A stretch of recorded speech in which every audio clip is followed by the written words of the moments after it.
Okay, guys, as you can see, I've already set up all of my condiments, what I'm going to use.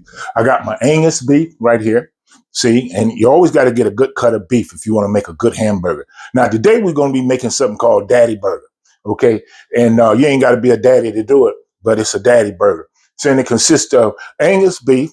And then I got me some bacon in the back over here.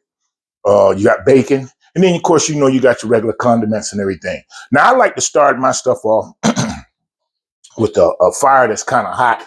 So I usually turn mine up to about 7 or 8 to start it out. However, I got a little garlic in the bottom, and I use the grease from the microwave bacon, and I put it in there. However, I got one other little ingredient that I'm going to add to that, which I do this. I don't expect everybody else to do this, okay? Because everybody don't drink. But I usually take me a little splash of something like this, right? And I just take and pour a little bit of that in there. Just like that. Don't be scared, because what it'll do is the alcohol will cook off. Okay, don't worry about it. So I just pour a little bit of that in there, just a tad bit. Okay. And let that get nice and warm and hot. And then once that starts cooking, what I'm gonna do, I'm gonna go over to my Angus beef, and I'm just gonna cut this thing right down the middle. And I'm gonna make, oh, by the way, don't forget the salt and pepper your beef to your liking, okay? Because that way you can get a better flavor out of it. All right, so here we go. Waiting on this particular thing to get hot. I should have preed that up, shouldn't I? But I didn't think about doing it that way. So here's how we're gonna do it. So, anyways, I got it preed up.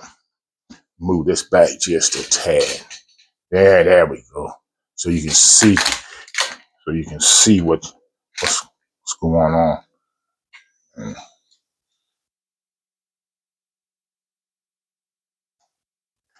Okay, so you can see what's really going on here.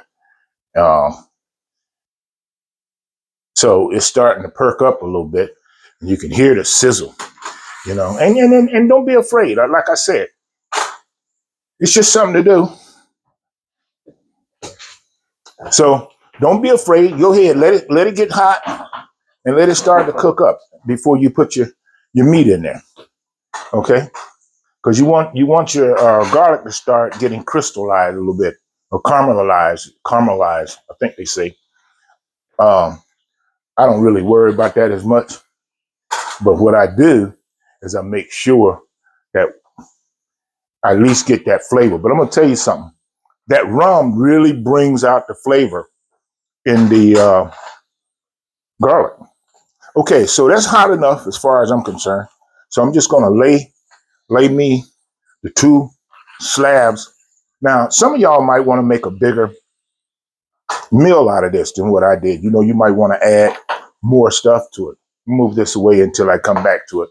You might want to add more, but this is how I'm going to start off. Like I said, I've already preset and got everything already set up. I got my condiments ready. It's just a matter of me cooking the beef and getting it on the buns, okay? But as that cook, let me tell you about the lettuce that I use. There's a lettuce that's called living lettuce, and a lot of people don't know to use this.